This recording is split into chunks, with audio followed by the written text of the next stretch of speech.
여러분 안녕하십니까? 센 경제연장 오늘의 주요 뉴스입니다.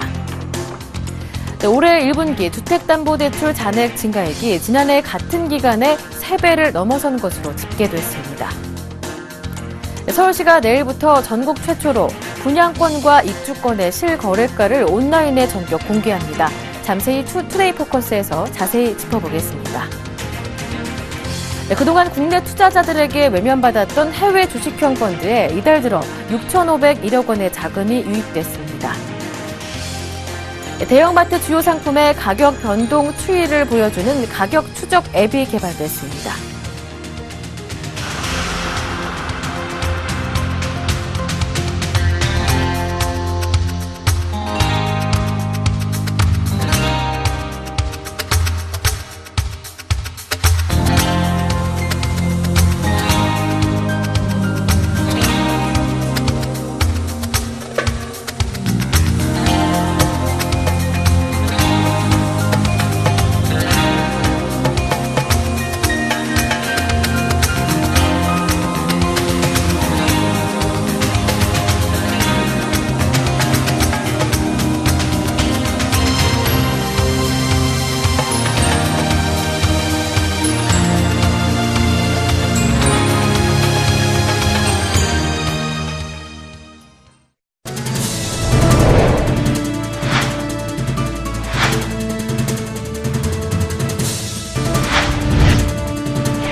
네, 3월의 마지막 거래일인 오늘 중국의 추가 부양 정책이 나올 수 있다는 기대감이 이어지면서 코스피, 코스닥 양증시 모두 상승으로 마감했습니다. 자세한 마감 시황 보도국의 한지 기자와 함께 알아보겠습니다. 안녕하세요. 안녕하세요. 네, 결국 이틀째 올랐는데 결국 3월 마지막 거래일 2040선 위에서 마무리가 됐네요. 네, 그렇습니다. 오늘 코스피 지수는 2거래일 연속 상승세를 보이면서 4거래일 만에 2040선을 회복했습니다. 오늘 코스피는 전거래일 대비 0.54% 오른 2041.03포인트를 기록했습니다. 어제 폐막한 중국 보아오 포럼에서 중국 정부가 디플레 우려에 따라 추가 경기 부양에 나설 수 있다는 관측이 나오면서 유럽과 뉴욕 증시 모두 상승세를 보였습니다. 오늘 외국인은 1,360억 원 매수 우위를 보인 가운데 기관과 개인은 각각 1,037억 원과 279억 원어치를 팔았습니다. 업종별로는 중국발 경기 회복세에 대한 기대감에 전기전자, 운송장비, 화학기계 등이 소폭 오르면서 대부분 업종이 상승세를 보였습니다. 반면 철강금속, 통신업 등은 하락했습니다. 시가총액 상위주들 중에서는 삼성전자, 현대차, 신한지주가 소폭 올랐고 아모레퍼시픽은 3% 이상 오르면서 강세를 보였습니다. 반면 네이버, SK텔레콤, 삼성 SDS는 하락하며 약세로 마감했습니다. 네, 코스닥도 상승하면서 연고점 부근까지 올라와 마무리됐는데요. 코스닥 마감 상황도 짚어보고요. 원달러 환율은 어떻게 마감됐는지도 알아보겠습니다. 네, 코스닥 지수도 2거래일 연속 상승하면서 650선을 넘어섰습니다. 코스닥 지수는 전일 대비 0.58% 상승한 650.49포인트로 거래를 마감했습니다. 기관이 강하게 주식을 순매수하면서 코스닥 상승의 주요 수급원이 됐습니다. 코스닥 시장에서 기관은 76억 원, 개인은 66억 원 순매수했고 외국인은 48억 원 순매도를 보였습니다. 업종별로는 디지털 컨텐츠 업종의 상승이 두드러졌습니다. 또 통신장비, IT 부품은 상승했습니다. 반면 출판, 매체, 복제, 금융 등은 1% 이상 떨어졌습니다. 코스닥 시가총액 상위 종목에서 파라다이스 종목이 10% 넘게 뛰며 크게 올랐습니다. 동서 GS홈쇼핑이 4% 이상 오른 반면에 이오테크닉스와 내추럴 엔도텍은 하락했습니다. 서울 외환시장에서 원달러 환율은 전날 대비 4원 60전 오른 1,109원 50전에 마감했습니다. 네, 말씀해 주셨듯이 올 들어 계속 약세를 보였던 파라다이스는 오늘장 큰 폭으로 반등해줬는데요. 그 이유가 궁금합니다. 네, 코스닥 상장 기업인 이 파라다이스가 올해 들어 강세를 보이고 있는데요. 오늘 파라다이스는 10.73% 오른 24,250원의 장을 마감했습니다. 중국의 카지노 규제로 인한 수익 악화 영향력이 제한적이라는 이 증권사 분석이 영향을 미친 것으로 풀이되는데요. 또 중국인 이용객 증가와 영종도 복합 리조트 개발에 대한 기대감도 크게 작용했습니다. 정유석 교보증권연구원은 중국 정부의 마카오 카지노 관광객 규제 정책에도 지난해 4분기 파라다이스를 방문한 중국인 방문객 수는 18만 명으로 전년 동기 대비 51.4% 증가했다며 영종도 카지노 사업이 확정된 유일한 업체로 오는 2017년에는 카지노 복합 리조트가 개장하면 현재보다 높은 성장률을 보일 것으로 예상된다고 분석했습니다. 네, 말씀 잘 들었습니다. 지금까지 보도국의 한지희 기자와 함께했습니다. 고맙습니다. 네, 고맙습니다.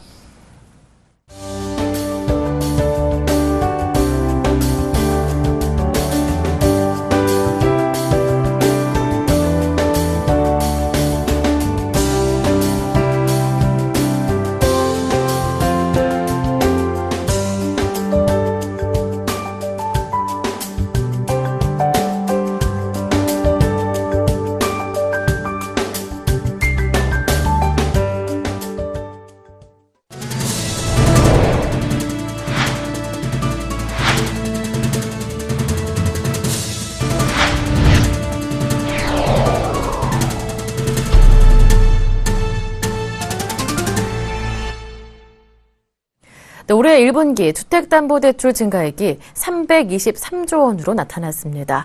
지난해 같은 기간과 비교해 3배 이상 증가한 건데요. 부동산 전문가들은 저금리와 매매 수요 증가로 주택대출은 계속 늘어날 것으로 전망했습니다. 정창신 기자가 전합니다. 올해 1분기 주택담보대출의 증가액이 지난해 1분기의 3.5배에 달하는 것으로 나타났습니다. 금융권에 따르면 국민, 신한, 우리 등 7대 시중은행의 주택담보대출 잔액은 지난해 말 316조 4천여억 원에서 이달 말 323조 4천여억 원으로 올해 1분기에 7조 원 이상 급증했습니다. 1분기에 주요 은행의 주택담보대출 잔액이 7조 원 넘게 급증한 것은 사상 처음 있는 일입니다. 부동산 전문가들은 주택담보대출이 늘어난 배경에는 저금리 기조가 이어지고 있고 전셋값이 올라 매매로 전환한 수요가 늘어났기 때문이라고 분석했습니다. 전세 가격이 올라서 매매로 전환하는 수요들 많고요. 금리 내리면서 그동안 집을 안 사고 있던 사람들이 매매로 전환을 많이 고민을 했어요. 네. 그 여파가 지금 작년 하반기 내내 계속 이어지고 있는 거거든요. 특히 김연아 실장은 앞으로 저금리 기조가 계속되고 거래량이 늘어나면 주택담보대출은 계속 늘어날 것으로 전망했습니다. 또 정부가 내놓을 수익공유형 모기지 등의 상품이 출시되면 수요자들은 새 상품에 눈을 돌릴 것으로 내다봤습니다. 수요자들의 주택대출이 계속 늘어날 것이란 전망입니다. 박원갑 KB국민은행 부동산 수석위원도 대출 증가는 거래량 증가 탓이라며 전세난으로 세입자들이 매매로 전환했기 때문이라고 분석했습니다. 또 가계부채 문제는 정부에서 지속적으로 모니터링을 하고 연착륙할 수 있는 제도적 장치가 필요하다고 말했습니다. 부동산 전문가들은 금리가 낮을수록 원금 상환도 함께해야 한다고 조언하고 있습니다. 미리 갚아놔야 금리가 올라도 원금과 이자 부담을 줄일 수 있다는 얘기입니다. 서울경제TV 정창신입니다. 네, 그동안 국내 투자자들에게 외면받았던 해외 주식형 펀드에 이달 들어서 6,501억 원의 뭉칫돈이 유입됐습니다. 펀드 평가사 제로인에 따르면 이달에 유럽 주식펀드로 4,516억 원, 중국 주식펀드로 978억 원이 유입됐습니다. 지난달에도 1,547억 원이 순유입됐습니다. 수년간 자금이 썰물처럼 빠져나갔던 해외 주식형 펀드에 자금이 몰리고 있는 것입니다. 기준금리가 1%대까지 떨어지며 국내 자산에 대한 기대 수익률이 지속적으로 하락함에 따라 해외 주식펀드에 대한 관심이 자연스럽게 커지고 있는 상황입니다. 여기에 유럽, 중국 등 주요국 증시가 견조한 흐름을 나타내는 점도 해외 자산에 대한 투자 심리를 자극하는 주요 요인입니다. 앞서 2007년 광풍을 일으키며 투자자들의 자금을 빨아들였던 중국 펀드나 브릭스 펀드 등은 2008년 금융위기 여파로 투자자들에게 큰 손실을 안겼습니다. 이에 그간 투자자들은 해외 증시의 성과에 상관없이 자금을 펀드에서 빼내기에 바빴습니다. 지난해만 해도 3조 7천억 원이 순유출됐습니다. 올 1분기 수도권 소재 점포 평균 권리금이 지난해 같은 기간에 비해 18% 넘게 떨어지면서 사상 최대 낙폭을 기록해 역대 두 번째로 낮은 수치를 기록했습니다. 점포라인이 올 1분기 자사 매물인 수도권 소재 점포 2,101개의 권리금을 조사한 결과 평균 권리금은 1억 431만 원으로 지난해 1분기 대비 18.06% 하락한 것으로 나타났습니다. 1분기 권리금이 전년 대비 18% 이상 내려앉은 것은 이번이 처음입니다. 이는 국제금융위기 직후인 2009년 1분기에도 미달하는 수치입니다. 1분기 평균 권리금이 가장 낮았던 해는 국내 부동산 경기 침체가 한창이던 2012년으로 당시 평균 권리금은 1억 79만 원이었습니다. 특히 2014년까지 2년 연속 관찰됐던 권리금 상승세가 크게 꺾인 모습도 주목됩니다. 점포 권리금은 베이비붐 세대와 3040 세대의 자영업 진출 열풍에 힘입어 지난 2012년 이후 2년 연속 오름세를 보였습니다. 올 1분기 평균 권리금이 크게 떨어진 것은 지난해부터 이어진 가계부채 증가와 월세 시장 비중 확대로 인한 소비 주체들의 가처분 소득 감소, 동일업종 경쟁 심화, 유행 아이템 부재 등으로 점포 수익률이 악화됐기 때문으로 분석됩니다. 삼성전자가 다음 달부터 자율 출퇴근제를 시행합니다. 자율 출퇴근제는 하루 4시간을 기본 근무 시간으로 해서 일찍 출근하면 일찍 퇴근하는 식으로 주 40시간 안에서 자율적으로 근무 시간을 조절할 수 있는 근무 체제입니다. 삼성전자는 이에 앞서 지난해 7월부터 이 제도를 소프트웨어 개발 등 일부 직종에 한해 시범 운영해 왔습니다. 먼저 본사를 시작으로 전기와 디스플레이 등 전자계열사는 물론 국내외 전 사업장으로 확대해 나갈 예정입니다. 삼성그룹 관계자는 자율 출퇴근제 시행이 직원들의 창의성을 더 높일 수 있을 것으로 기대한다고 말했습니다. 삼성은 이건희 회장이 지난 1993년 프랑크푸르트 신경영선언을 발표한 직후인 그해 7월 그룹 전체 계열사의 조기 출퇴근제를 의미하는 7사제, 즉 7시 출근, 오후 4시 퇴근 제도를 시행한 바 있습니다. 국내 교통사고 건수는 매년 20여만 건에 달하는데요. 이 중 90%는 운전자의 부주의로 인한 교통사고입니다. 현대 기아자동차는 오늘 운전자를 대신해 차량이 알아서 돌발 상황에 대응하는 자율주행 기술을 선보였는데요. 이 같은 기술들이 상용화되면 운전자의 부주의나 실수로 인한 사고는 크게 줄어들 것으로 기대됩니다. 정은규 기자가 보도합니다. 도로 한가운데 멈춰선 고장 차량. 뒤를 이어오는 차들이 고장차를 피해 운행합니다. 하지만 마지막 차량에 탑승한 운전자는 운전대에서 손을 놓고 있습니다. 운전자를 대신해 특정 주행 상황을 인지, 판단, 제어해주는 자율주행 기술이 차량에 탑재됐기 때문입니다. 혼잡 구간에서는 끼어들기 차량을 발견해 차량이 알아서 앞차와의 간격을 조정하고 운전자가 커피를 마시며 경치를 구경하는 동안 경로에 맞춰 유턴도 진행합니다. 과거 차량 안전연구는 교통사고 시 피해를 최소화하는 데 중점을 뒀지만 최근에는 첨단 자율주행 기술이 동원돼 사고를 방지하는 방향으로 진화됐습니다. 복잡한 도심 환경이나 차량의 운전자에 대한 부주의 운전에 대해서 그러한 실수를 경감시켜드리고 또한 고령자에 대한 운전 지원의 역할을 할 것입니다. 자율주행 기술은 특정 기능을 자동화하는 1단계에서부터 개별 기술들이 통합된 2단계, 운전자의 조작 없이 일정 부분 자율주행이 가능한 3단계, 그리고 완전 자율주행에 이르기까지 총 4단계로 발전해가고 있습니다. 현대기아차는 지난 2010년 처음으로 투싼 IX 자율주행차를 데모 형태로 선보인 이래 다양한 신기술 양산화에 성공해 주요 차종에 적용하고 있습니다. 졸음운전 등으로 인한 차선 이탈을 방지해주는 차선유지 지원 시스템, 돌발 상황에서 운전자가 제동 타이밍을 놓쳤을 경우 자동으로 제동을 걸어주는 자동 긴급 제동 시스템 등이 대표적입니다. 자율주행 분야는 많은 완성차 업체들을 비롯해 구글과 같은 IT 업체들까지 뛰어들어 최근 가시적 성과를 보이며 경쟁이 치열해지고 있습니다. 자율주행 기술들은 오는 2020년을 전후해 본격적인 상용화 시대에 접어들 전망입니다. 현대차는 오늘 시연한 부분 자율주행 기술 양산화에 박차를 가해 2030년에는 완전 자율주행차를 선보일 계획입니다. 서울경제TV 정훈규입니다.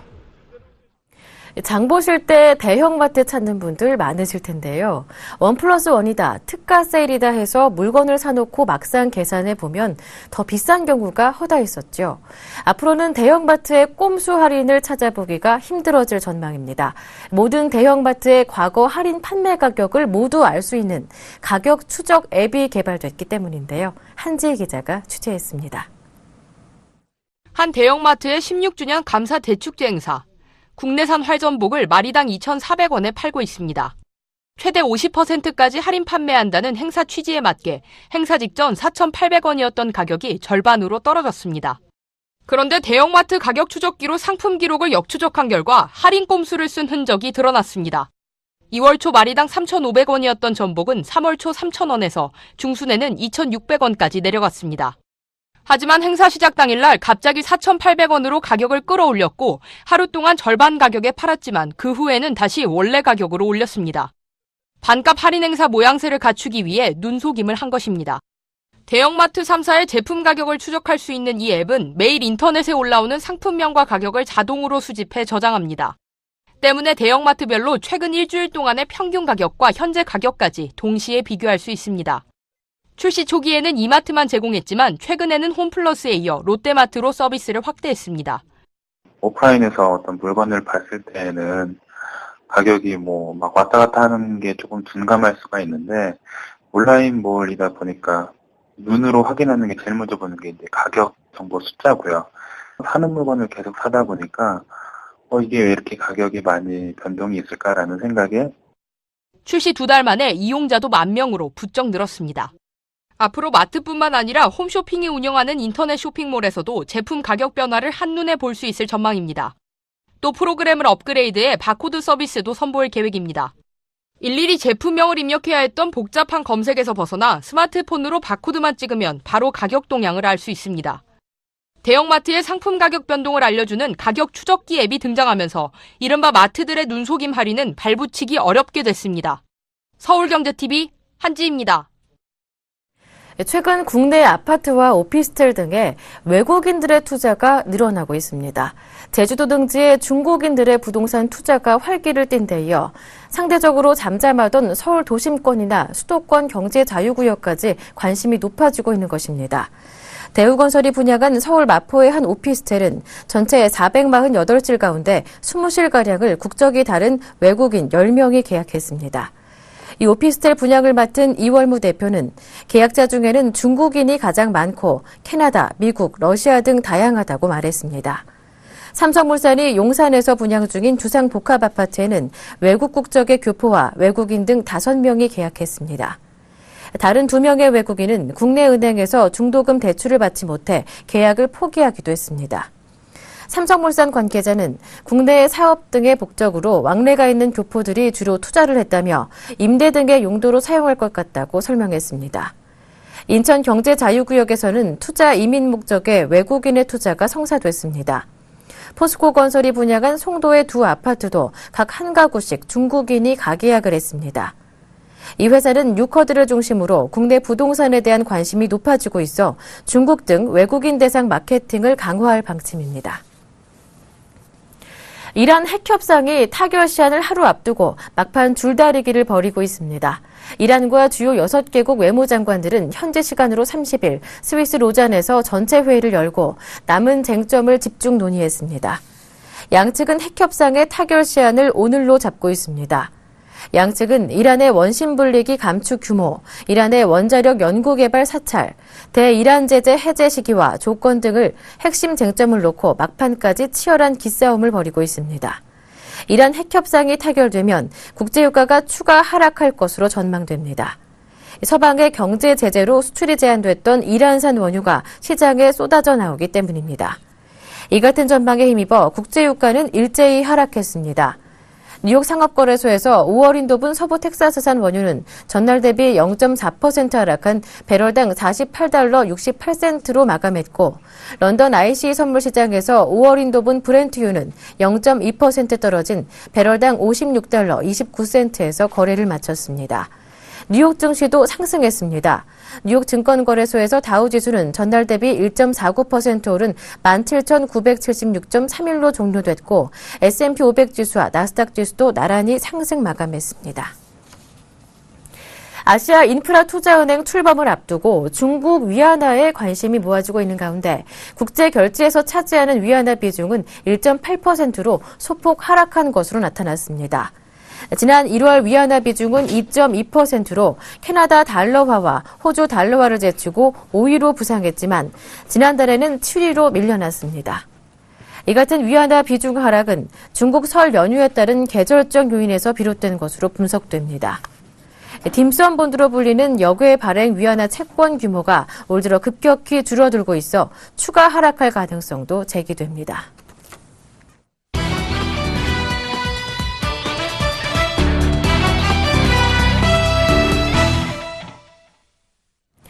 서울시가 다음 달부터 전국 최초로 분양권과 입주권의 실거래가를 온라인에 전격 공개합니다. 소비자에게 분양시장의 흐름을 발빠르게 제공하고 왜곡된 가격 정보로 인한 피해를 방지하기 위해서인데요. 이로써 주택 매매와 전월세 거래 정보를 포함한 모든 부동산 거래 내역을 한 곳에서 파악할 수 있게 됐습니다. 양한나 기자와 함께 자세히 알아보겠습니다. 안녕하세요. 네, 안녕하세요. 네, 서울시가 분양권과 입주권의 실거래가를 온라인에 전격 공개한다죠? 네, 그렇습니다. 내일이면 온라인에서 분양권과 입주권의 거래량과 실제 거래 가격을 한눈에 파악할 수 있게 됩니다. 인터넷이나 모바일에서 서울 부동산 광장을 검색해 사이트에 들어가면 됩니다. 재건축 등으로 기존 주택이 철거된 후 새 집에 들어갈 조합원의 입주 권리는 입주권으로, 일반 분양자의 권리는 분양권으로 구분되는데요. 부동산 거래 신고에 관한 법률 제3조 개정에 따라 2007년부터 거래와 실거래 가격을 신고하게 됐습니다.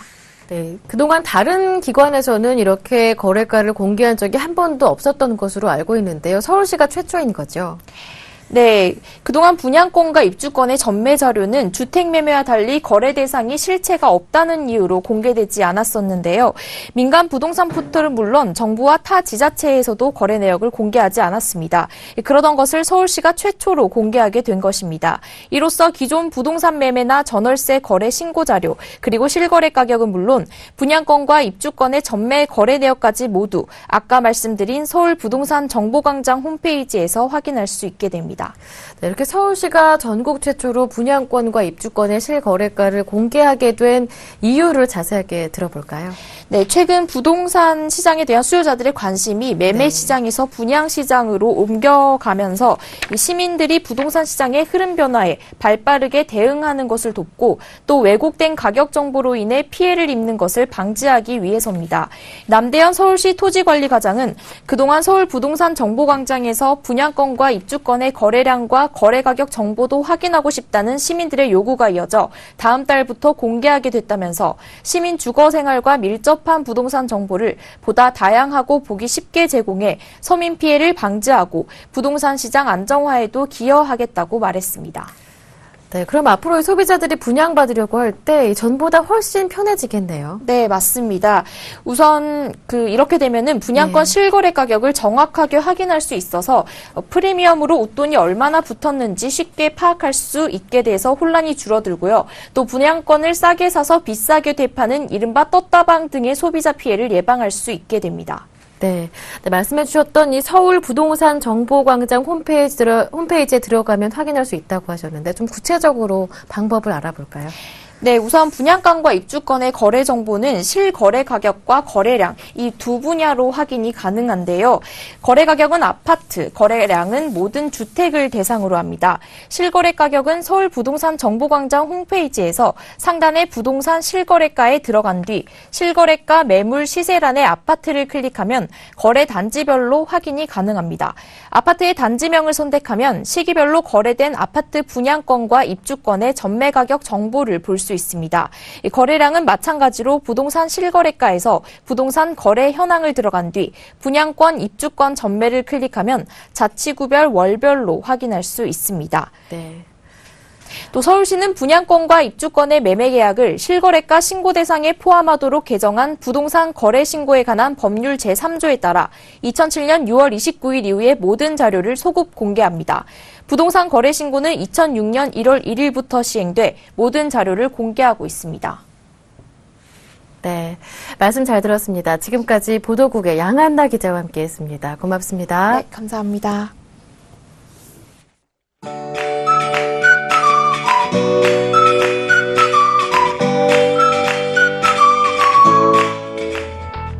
안녕하세요. K웨더 라이프스타일 예보 차씨입니다. 현재 전국이 잔뜩 흐린 가운데 약하게 비가 내리고 있습니다. 이 비는 내일 그치겠는데요. 새벽에 서쪽 지방을 시작으로 아침에 대부분 그치겠지만 동해안 지방은 오전까지 이어지는 곳이 있겠습니다.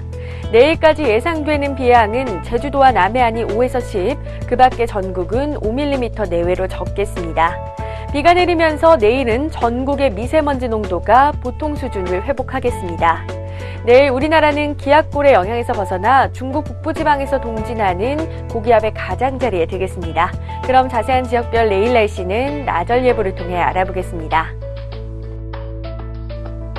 아침까지 안개가 짙게 끼는 곳이 있겠습니다. 중부지방 흐리고 비가 오다가 새벽에 서쪽 지역을 시작으로 아침에 대부분 그치겠습니다. 낮 기온 오늘보다 높겠습니다. 동해안 지방은 오전까지 비가 이어지는 곳이 있겠습니다. 한낮에 울진 12도 등 상대적으로 낮은 기온 분포를 보이겠고 일교차도 작겠습니다. 남부지방 흐리고 비가 오다가 새벽에 호남지방을 시작으로 아침에는 영남지방에서도 대부분 그치겠습니다. 대구의 아침 기온 13도, 낮 기온 15도 예상됩니다.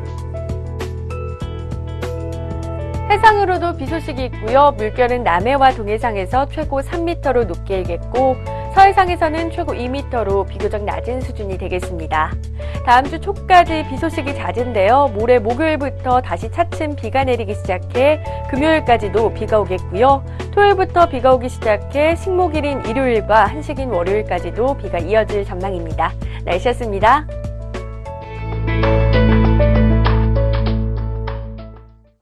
네, 3월 31일 화요일 센 경제 현장 여기서 마치겠습니다. 시청해주셔서 고맙습니다.